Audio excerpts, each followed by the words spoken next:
Breaking news చూస్తున్నాం. పార్టీకి పదవులకు రాజీనామా చేశారు ఇద్దరు వైసీపీ ఎంపీలు. రాజ్యసభ చైర్మన్ ను కలిసిన మోపిదేవి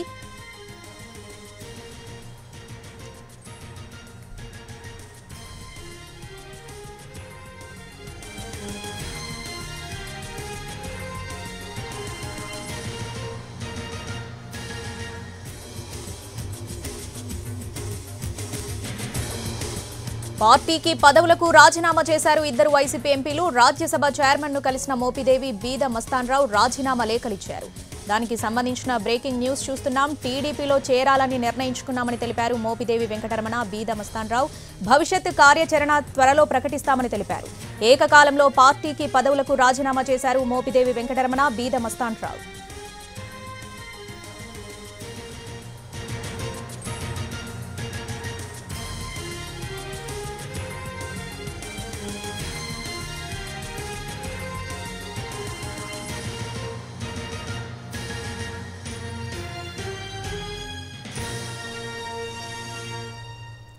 పార్టీకి పదవులకు రాజీనామా చేశారు ఇద్దరు వైసీపీ ఎంపీలు. రాజ్యసభ చైర్మన్ ను కలిసిన మోపిదేవి, బీద మస్తాన్రావు రాజీనామా లేఖలిచ్చారు.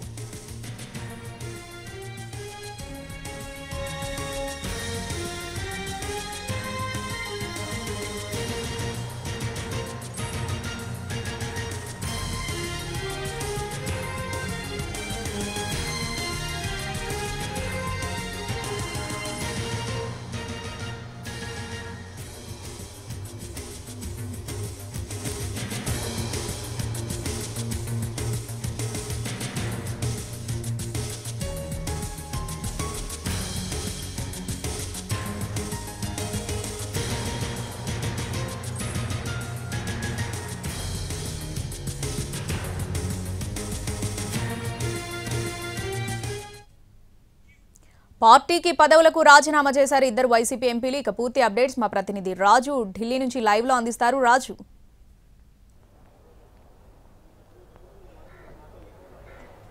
శ్రావణి, ఏ విధంగానైతే ఆంధ్రప్రదేశ్ రాజకీయాలకు సంబంధించినటువంటి కీలక పరిణామాలనే చెప్పుకోవచ్చు.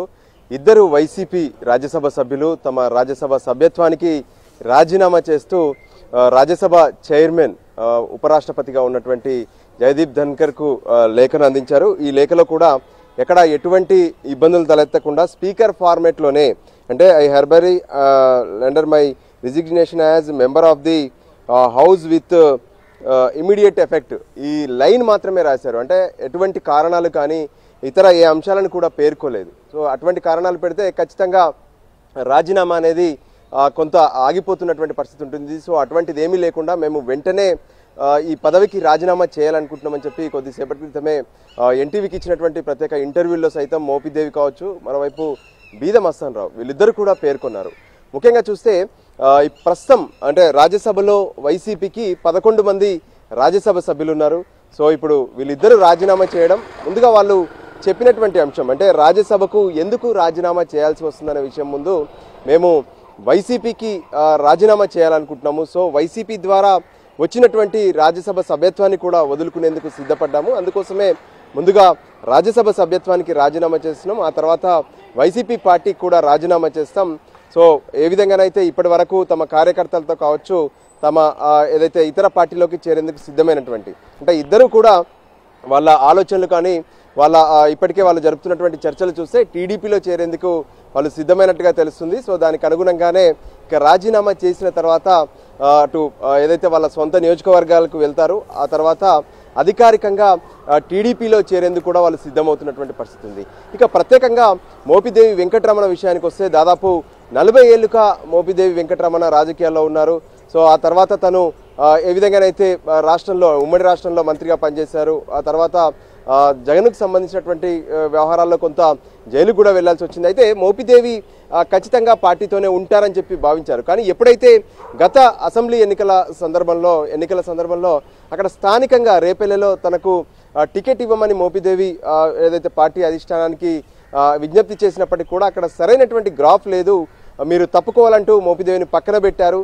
సో దాంతో అప్పటి నుంచే మోపిదేవి తన రాజ్యసభకు సంబంధించినటువంటి అభ్యర్థిత్వం పైన కూడా తను ఇంట్రెస్ట్గా లేనని చెప్తూ వచ్చారు. అంటే తన నియోజకవర్గంలో ఉండాలి, రాష్ట్రంలో యాక్టివ్గా ఉండాలనుకుంటున్నాను, కానీ రాజ్యసభకు వెళ్ళి ఢిల్లీలో నేను చేసేది ఏం లేదనే విషయాన్ని కూడా గతంలో స్పష్టం చేసినటువంటి మోపిదేవి వెంకటరమణ ఇక ప్రస్తుతం తను ఏ విధంగానైతే రాజ్యసభలో ఉండదలుచుకోలేదు, రాష్ట్ర రాజకీయాల్లో కీలకంగా ఉండాలనుకుంటున్న విషయాన్ని కూడా స్పష్టం చేశారు. ఇక బీద మస్తాన్ రావు విషయానికి వస్తే కూడా గతంలో తను టీడీపీలో ఉన్నారు, ఆ తర్వాత వైసీపీకి వచ్చారు. వైసీపీలో బీసీకి సంబంధించినటువంటి ఈక్వేషన్స్లో అతనికి కూడా ఒకవైపు ఇచ్చినటువంటి పరిస్థితి కనిపించింది. ప్రత్యేకంగా తను ప్రస్తుతం రాజ్యసభలో మెంబర్గా ఉండడంతో పాటు ఏదైతే పార్లమెంట్కి సంబంధించినటువంటి బ్యాక్వర్డ్ కాస్ట్కి సంబంధించినటువంటి ఏదైతే స్టాండింగ్ కమిటీ ఉందో అందులో కూడా మెంబర్గా ఉన్నారు. మోపిదేవి అయితే డిఫెన్స్ స్టాండింగ్ కమిటీలో కూడా మెంబర్గా ఉన్నారు. సో ఇప్పుడు వాటన్నిటిని వదులుకొని వాళ్ళు రాజీనామా చేస్తున్నారు.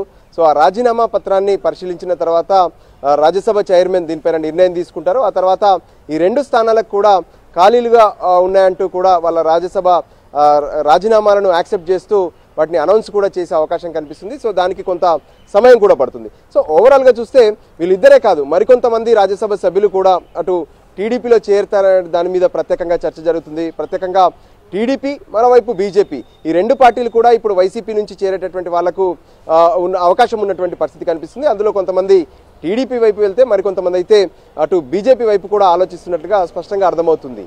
Shravani. Right Raju, thanks for the updates.